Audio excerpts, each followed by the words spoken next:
Now I think we will get into the other portion, contract labor.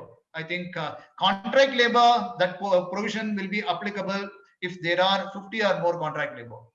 I think currently we all know for the application for the establishment as well as for the contractor, currently it is 20. If 20 or more contract workers are engaged, then the Contract Labor Regulation Abolition Act will be applicable. That number is getting increased to 50 now, right? I think some of the states have already done that, but now it becomes uniform. And core activity is now defined, right? It is not there currently under the Contract Labor Act.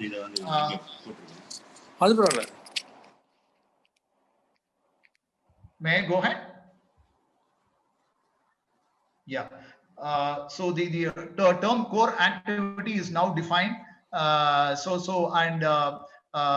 In the core activities, I think engagement of contract labor is not possible. Currently, core activity is mentioned, but it is not defined except in Andhra. They have done that, but now it is brought under the contract labor portion itself. And the term controlled industry. Currently, the appropriate central government will become the appropriate government for the controlled industries if it is so notified under the provisions of the Industrial Disputes Act, right?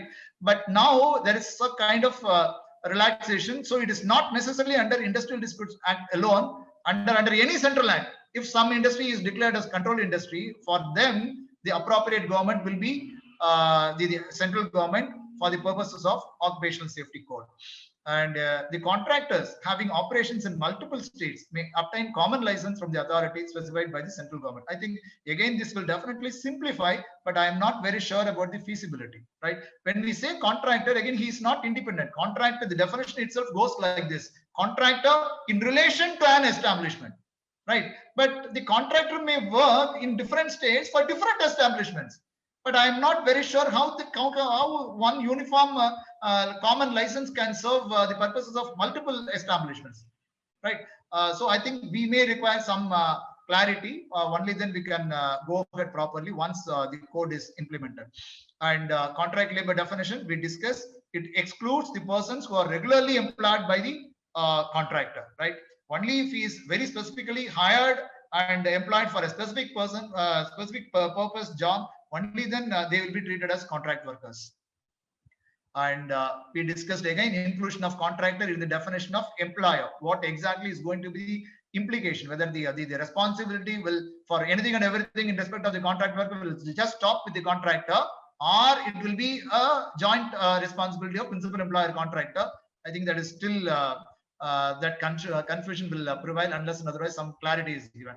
Then direct liability of principal employers for making provisions for various amenities. Currently, if you go through the section 16 of the Contract Labor Act, right, what are you starting from drinking water, providing drinking water and other facilities. Now it is the liability is on the contractor. If the contractor fails, then the liability will fall on the principal employer, and of course he can recover the cost whatever is incurred. That is how it is. But now straight away the responsibility is lashed with the principal employer.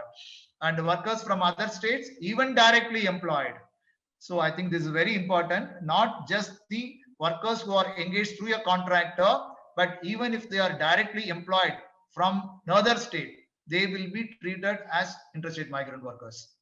I repeat, irrespective of whether a person is a contract worker or a direct worker, if that person comes from another state, then that person will be treated as interstate worker, provided his salary is below 18,000. So only in this case, if it is less than 18,000, they will be treated as interstate migrant worker. More, if they draw more than 18,000, then they are not treated as interstate migrant. So they will be mere employees of the employer if they are directly engaged, or they will continue to be workers under the contractor if they are engaged contract worker, if they are engaged to a contractor. Right. So there is a salary cap. So only if it is less than 18,000, then they will come under the purview of the interstate migrant workers at all. And the engagement of contract workers on core activities not permitted. We discussed. I think please go through section 57(1). And the experience certificate to contract labor, it is to be issued by the contractor. Even today that is done. But what has happened last year when the draft was issued, they mentioned that it should be issued either by the principal employer or by the contractor as demanded by the contract worker. That is how it was. I think In the 2020 draft, it is slightly changed. So the liability is only on the contractor to issue the experience certificate to the contract labor. And again, there is another anomaly which I noticed. Contract labor chapter, I think it is under chapter 11, part 1, right? But that part 1 is made applicable only to manpower supply contractor. I'm not again under section 45, 1(2), right? If we go through, it clearly says it is applicable only this part. This part is applicable only to manpower supply contractor. I'm not again very sure whether there is a clerical error so that they missed out on the job contractor.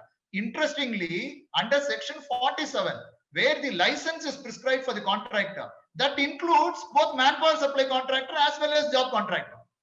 Right. And similarly, under section 2 of the code, when they define the term contractor, that includes both manpower supply contractor and the job contractor, right? Whoever undertakes some work. But only in the case of section 45, where the applicability of the chapter is mentioned, they have mentioned clearly that it is applicable only to manpower supply contractor. Right? I'm not again sure whether it is intentional or something is missed out. So there is an anomaly there.